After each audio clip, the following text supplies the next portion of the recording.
The bass thundered through my chest as I pressed myself against the velvet curtain, every muscle locked in place. I couldn't breathe. Couldn't move. Couldn't process what I was hearing. Fine.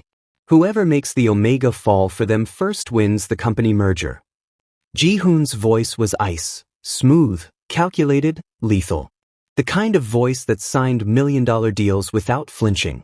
I'd heard it before, always from a distance, always wondering what it would sound like up close. Now I knew. And I wished I didn't. Tae-yang's laugh cut through the music, dark and rich like expensive whiskey. You're uncomfortable. Min-jun won't be able to resist me. 3 months, and he'll be begging to be mine. Min-jun. They were talking about me. My hands trembled as I clutched my serving tray. I'd only ducked behind this VIP booth curtain to catch my breath, to escape the overwhelming sense of ALPHAS and alcohol saturating Club Azure's top floor. My manager had warned me about working the VIP section. Too many entitled alphas, too much money, too much danger for an unmated Omega. But the tips were incredible and Mom's hospital bills weren't getting any smaller. He's too smart for you, Ji-hoon continued, ice clinking in his glass. Min-jun sees right through cheap tricks.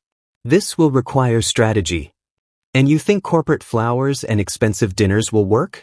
Please. Tae-yang's tone dripped with condescension. I've watched him for months. He likes authenticity, not your silver spoon bullshit. My stomach twisted. Months? How long had they been watching me? Gentlemen's rules, Ji-hoon said. No forcing, no marking without consent. Whoever he chooses willingly wins the merger and full control of the Gangnam district development. Deal. The sound of glasses clinking sealed my fate like a death sentence. I stumbled backward, my serving tray clattering against the wall. The curtain rustled. I ran. The November air bit at my face as I burst onto the street, still wearing my server uniform, black slacks and a white button-down that reeked of alpha pheromones. My hands shook so badly I could barely pull out my phone to text Sua. Emergency. Need you. 3 dots appeared immediately. On my way. Your place? I couldn't go home. Not yet. Not until I figured out what the hell to do.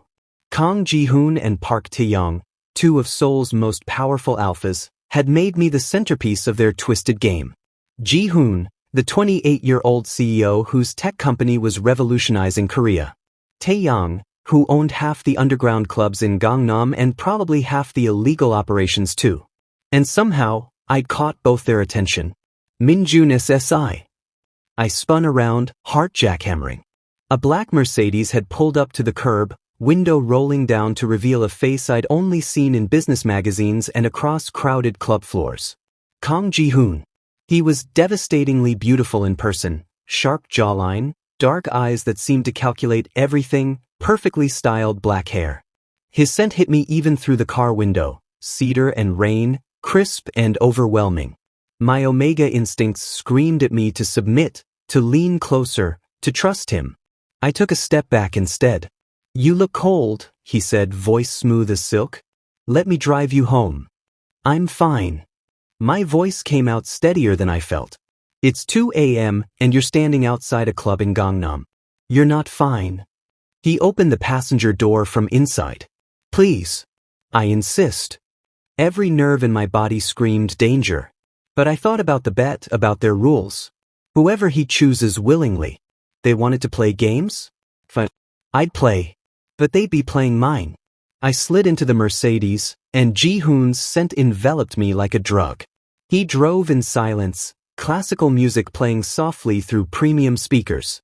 I watched Seoul's lights blur past, trying to ignore how perfectly the heated leather seat conformed to my body, how safe I felt despite knowing this man saw me as a prize to be won. You work hard, Ji-hoon said finally, eyes on the road. University during the day, 2 part-time jobs at night. Your mother's hospital bills must be substantial. My blood ran cold. How do you know about my mother? I make it my business to know things. He glanced at me, expression unreadable. Especially about people who interest me. I'm not interested in being anyone's business. No. The corner of his mouth lifted slightly. Then why did you get in my car, Min-jun SSI? Because I heard your bet. Because I know exactly what you're doing. Because I'm going to make you regret ever looking at me. You offered, I said instead. It would be rude to refuse. We pulled up to my shabby apartment building in Mapogu, a stark contrast to the Gangnam luxury we'd left behind. Ji-hoon put the car in park but didn't unlock the doors. Have dinner with me tomorrow, he said. It wasn't a question. I work tomorrow. Then breakfast. Or lunch. Or coffee. His dark eyes fixed on mine, intense and patient. I don't give up easily, Min-jun Sasai. Before I could respond, my phone buzzed. A text from an unknown number. Hope you got home safe. Dream of me. Tae-yang. Of course he had my number. He probably had everything. Ji-hoon's jaw tightened as he glanced at my screen. I see I have competition. You have nothing, I said, opening the door. Good night, Ji-hoon Sasai. I was halfway to my building when his window rolled down. Min-jun SSI? One more thing. I turned back. May the best alpha win. His smile was razor-sharp and utterly confident as he drove away, leaving me standing in the cold with 2 alpha scents clinging to my clothes and a war I hadn't asked for burning at my doorstep. Suo was going to kill me. But first, I had to figure out how to destroy them both. The contract sat on Ji-hoon's glass desk like a coiled snake, each typed clause another layer of poison wrapped in expensive legal paper. 3 months, Ji-hoon said, standing by the floor-to-ceiling windows of his penthouse. The Han River glittered below us, soul spreading out like a kingdom he owned. Be my boyfriend. Attend events, stay at my place on weekends, convince everyone we're madly in love. I forced myself to look at the number at the bottom of the page. 50 million won. Exactly enough to cover mom's surgery and 6 months of recovery care. Why me? My voice sounded hollow in the massive space. He turned, backlit by the city lights, and for a moment I saw something flicker across his face. Loneliness, maybe. Or calculations so deep it mimicked emotion. Because you're perfect, he said simply. Smart, beautiful, and you need what I'm offering. It's a clean transaction. Nothing about this was clean. Not the bed I wasn't supposed to know about, not the way my Omega hummed in contentment around his scent, not the fact that I'd spent the last 3 days pretending I didn't know exactly what game he was playing. I need to think about it, I said, even though we both knew I'd already decided. Mom's doctor had called yesterday. Without the surgery within 2 months, her prognosis was grim. Ji-hoon's phone buzzed. He glanced at it, expression darkening. Take your time, Min-jun SSI. But not too much time. My own phone vibrated in my pocket. A text from Tae-yang. Emergency. I have to go, I said, standing. Ji-hoon's eyes narrowed. To see him? That's none of your business. It will be, he said softly, when you sign that contract. Tae-yang's office looked like a war zone. Overturned furniture, shattered glass, and blood, so much blood, splattered across the marble floor. He sat slumped in his chair, white shirt torn and stained crimson, a gash above his eyebrows still bleeding. Oh my God. I rushed forward, my server training kicking in as I grabbed the first aid kit from his desk drawer. Everyone who worked at Club Azure knew where it was. What happened? Business disagreement. His voice was rough, strained. His usual swagger had evaporated, leaving something raw and human underneath. The Kim family thinks they can muscle in on my territory. I pressed gauze to his forehead, and he hissed in pain. Up close, his scent, smoke and honey, was overwhelming, mixing with the copper tang of blood. My hands shook as I cleaned the wound. You need a hospital. I need you. His hand shot up, gripping my wrist with surprising strength. His eyes, usually dancing with mischief, were desperate. Stay with me tonight, please. I can't, he broke off, looking away. I can't be alone right now. This was wrong. Everything about this was wrong. Tae-yang was supposed to be the dangerous one, the underground king who played with people's lives. Not this broken alpha bleeding in my hands. Okay, I whispered. I'll stay. I woke up on Tae-yang's leather couch, his jacket draped over me like a blanket. Morning light filtered through the office windows. My phone screen showed 15 missed calls from Suwa and 3 texts from Ji-hoon asking if I'd made my decision. The shower was running. I should leave. I should run back to my apartment and hide from both of these alphas who were systematically dismantling every wall I'd built around my heart. Instead, I found myself in his private kitchen, making coffee with expensive beans I'd never be able to afford. You stayed. Tae-yang appeared in the doorway, hair wet, wearing clean clothes. The bandage on his forehead was stark white against his tan skin. I said I would. People don't usually keep their promises to me. He took the coffee mug I offered, our fingers brushing.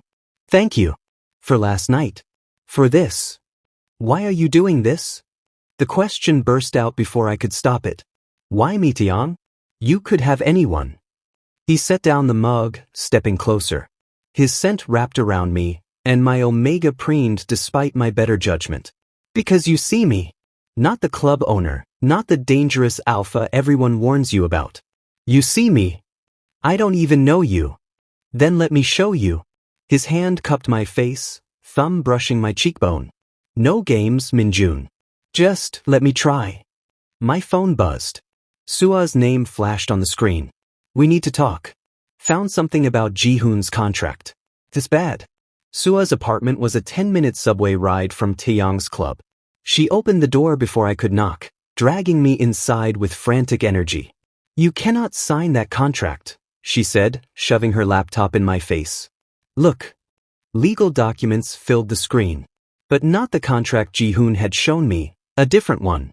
A real one, between Kang Industries and Park Entertainment Holdings. The merger clause, Suwa said, highlighting a section.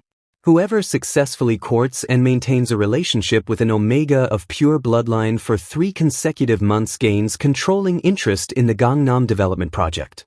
The Omega's identity is specified here. She scrolled down. Min-jun of the Moon River Pack. My vision blurred. How did you find this? My cousin works in corporate law. She owed me a favor. Suwa gripped my shoulders. Min-jun, this isn't about helping your mom. Ji-hoon needs you to win a business deal. And Tae-yang. She pulled up another document. He needs the same thing. They're both using you. The bet. It was all true. Every smile, every concerned look, every moment I'd thought maybe, just maybe, one of them actually cared. My heat's coming early, I said numbly. My suppressants had been failing for weeks, stress accelerating everything. I can feel it. Then you need to disappear. Before. My phone rang. Ji-hoon's name appeared on the screen. Before I could decide whether to answer, another call came through. Tae-yang. They were both calling. Both circling. And I was trapped between 2 alphas who saw me as nothing more than a prize to be won. The first cramp hit during the appetizer course. I gripped the edge of Ji-hoon's private dining room table, fighting to keep my expression neutral as fire licked through my veins. The suppressants I'd taken that morning were useless. My heat had decided 3 weeks early was the perfect time to destroy my life. Min-jun SSI. Ji-hoon's voice seemed to come from underwater. Are you all right? Then my scent hit the air. His pupils dilated instantly, nostrils flaring. The crystal wine glass in his hand cracked under the pressure of his grip. Cedar and rain exploded around me, his alpha responding to my Omega's call with primal intensity. We need to leave, he growled, already standing. Now. I couldn't think. Couldn't breathe. My skin felt too tight, too hot, and Ji-hoon's scent was making everything worse and better and I needed. His hand closed around mine, and electricity shot through my entire body. We were moving, through the restaurant's back exit, into his car, the world blurring into streaks of light and sensation. His scent filled the enclosed space, and I heard myself whimper. Hold on, Ji-hoon said, voice strained. His knuckles were white on the steering wheel. There's a hotel nearby. I'll help you through it. I promise. You don't have to. Another cramp cut off my words. Slick was already soaking through my clothes. The humiliation would come later. Right now, I just needed it to stop. I want to. His hand found mine again, squeezed. Let me take care of you. We were 5 blocks from the hotel when the motorcycle cut us off. Ji-hoon slammed the brakes. I lurched forward against the seatbelt, my heat-addled brain struggling to process what was happening. The motorcycle's rider dismounted, yanking off his helmet to reveal furious features I knew too well. Tae-yang. Get away from him. Tae-yang snarled, yanking open my door. Smoke and honey crashed over me like a wave, mixing with Ji-hoon's cedar and rain until I couldn't tell where one scent ended and another began. My Omega was screaming, desperate for both. He's with me, Ji-hoon said, voice deadly calm as he exited the car. Back off, Park. He's coming with me. Tae-yang's hands were gentle as he unbuckled my seatbelt, despite the violence in his voice. You've done enough damage. I'll kill you before I let you touch him. They were going to fight. Right here on this Gangnam street, two alphas about to tear each other apart over me. Some distant part of my brain knew I should stop this. But the heat was consuming everything, and their combined scents were driving me insane. Please, I gasped. I can't, I need. Both of them froze, looking at me with identical expressions of concern and hunger. My apartment, I managed. It's closer. Please just. I would never remember how we got to my shabby Mapogu apartment. One moment I was being lifted onto Tae-yang's motorcycle, Ji-hoon's Mercedes following close behind. The next, I was on my bed, burning alive, and two alphas were stripping away my sweat-soaked clothes with trembling hands. We shouldn't both be here, Ji-hoon said, but he didn't move away. This is insane. You want to leave him like this? Tae-yang challenged, pressing a cool cloth to my forehead. Then go. Neither of them left. What happened next shattered every rule, every boundary, every wall I'd built. Ji-hoon held me from behind, solid and sure, whispering promises in my ear while his hands mapped my body with reverent precision. Tae-yang kissed away my tears, his usual cockiness replaced with devastating tenderness. They worked together, these two rival alphas who'd bet on my heart, coordinating with the ease of practiced lovers to ease my suffering. When the worst of the heat broke near dawn, I was wrapped between them, marked with their scents but not their bites, claimed but not bound. Sleep, Ji-hoon murmured against my hair. We've got you. Tae-yang's arm tightened around my waist. You're safe, Min-jun. I promise. I believe them. God help me, I believe them both. Morning came with the sound of my phone ringing. Sua's face filled the screen, and I answered before remembering I was naked, tangled between two sleeping alphas. Turn on the news, she said without preamble. Her voice was shaking. Min-jun, I'm so sorry. I'm so fucking sorry. The TV remote was on my nightstand. I fumbled for it, my movement waking Ji-hoon. He sat up instantly, alert, then froze as the news anchor's voice filled my tiny apartment. Scandal rocking Gangnam's business elite. CEO Kang Ji-hoon's secret Omega boyfriend revealed to be part of elaborate corporate bet. Photos of me flashed across the screen. Entering Ji-hoon's building. Leaving Tae-yang's club. The contract Sua had found, displayed in humiliating detail. Tae-yang jerked awake. What the fuck? My phone rang again. Her face was tear-stained when I answered. Baby, there are reporters at the hospital, she sobbed. They're saying terrible things. They're asking about money, about contracts. Min-jun, what's happening? The bottom dropped out of my world. I have to go, I said numbly, ending the call. Another notification popped up. Club Azure had been raided, Tae-yang's business license suspended pending investigation into inappropriate relationships with employees. Min-jun, Ji-hoon started. Get out. My voice didn't sound like mine. Both of you, get out of my apartment.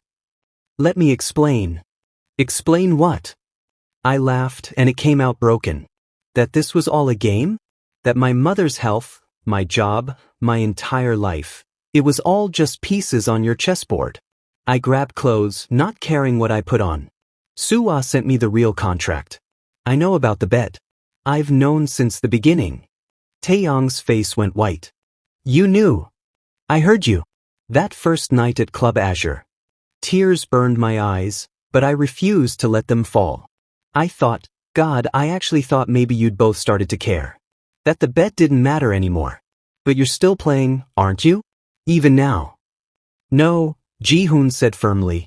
Min-jun, it stopped being about the bet. My mother is being harassed. Tae-yang's club is shut down. Your company is bleeding money.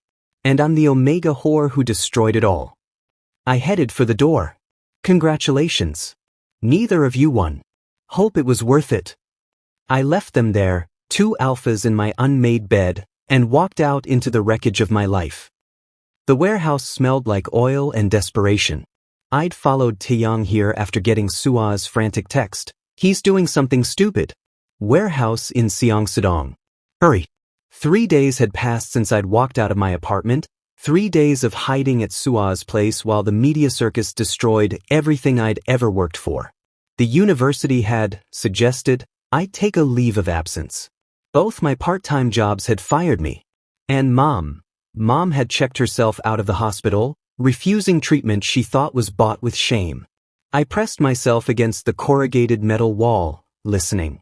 Just walk away. Ji-hoon's voice, usually so controlled, was ragged. I'll protect him. I have the resources, the lawyers. You've lost your club, your reputation. And whose fault is that? Tae-yang's bitter laugh echoed through the space. We both did this. We both destroyed him.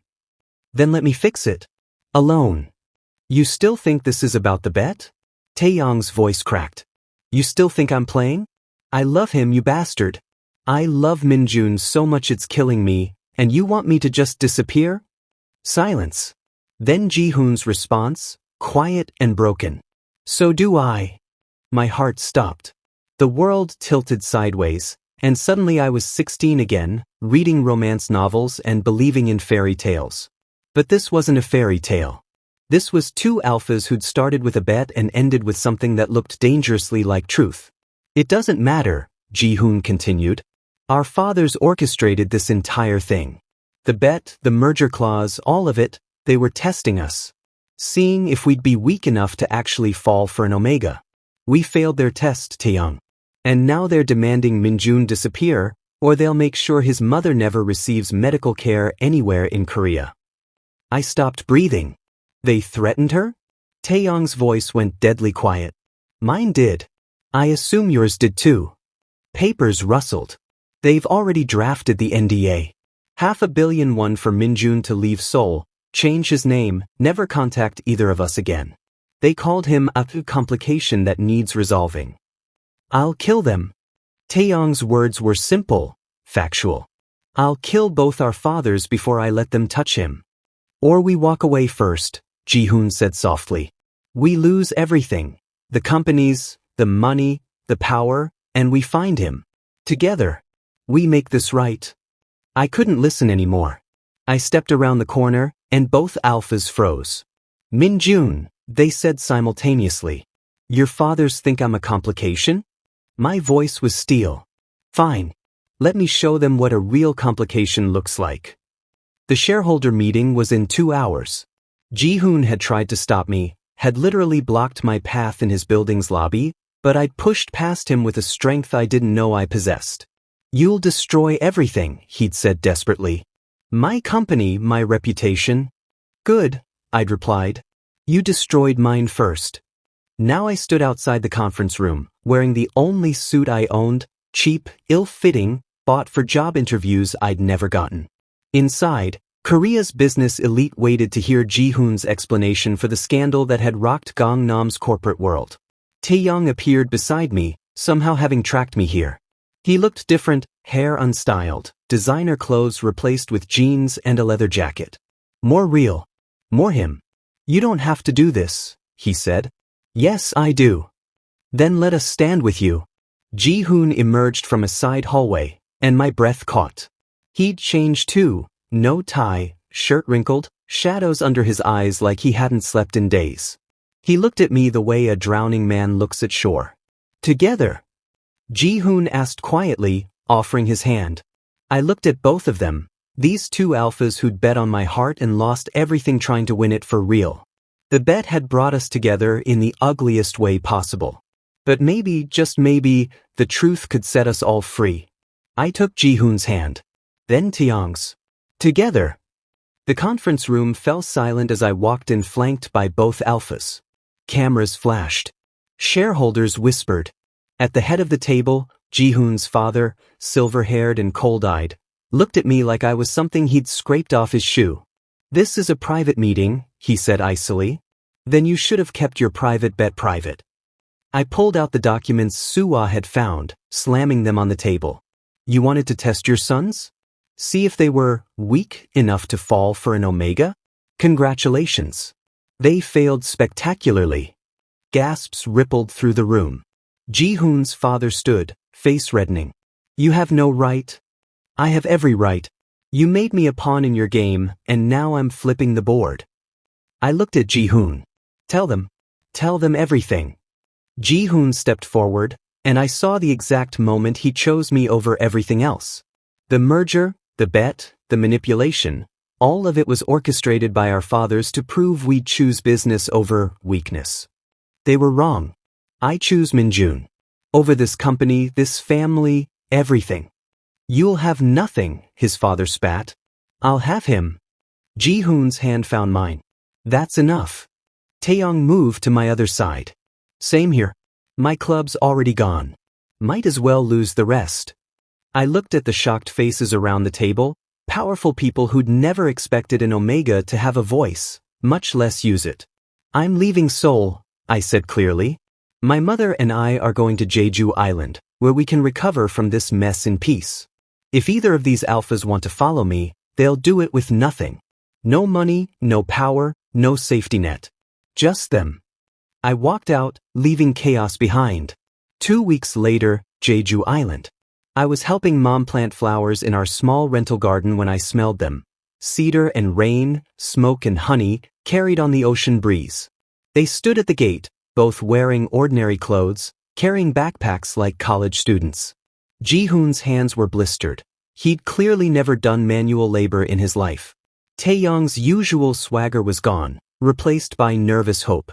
"We quit everything," Ji-hoon said simply. "We're nobody now.